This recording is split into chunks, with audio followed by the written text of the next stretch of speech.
CES coverage sponsored by Audible.com, where books come alive. Listen to a bestseller on your iPod or MP3. Get a free trial at audiblepodcast.com/CES. Todd Cock from Geek News Central, part of the Tech Podcast Network, continuing coverage here at CES 2011.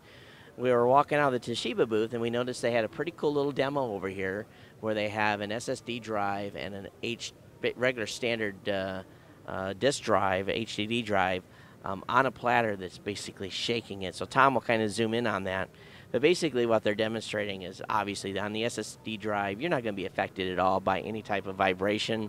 It's not susceptible to write errors or write speeds when you are, when you're shaking an SSD drive. On the other hand, on the HDD drive, they're showing, basically a test where the average transfer was read speeds was 87, writes was about 118 compared to, and that would be megabits per second, compared to on the SSD drive where they're doing an average transfer of 187 megabits per second and a max read of 233.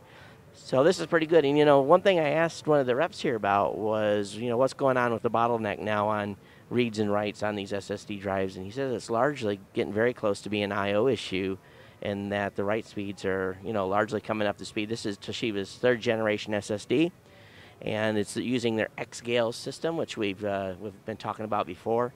So anyway, this is just kind of a cool little demo, and obviously I wouldn't recommend that you're shaking your hard drive like that all the time because it's going to lower the life on it, but you don't have to worry about that on an SSD drive.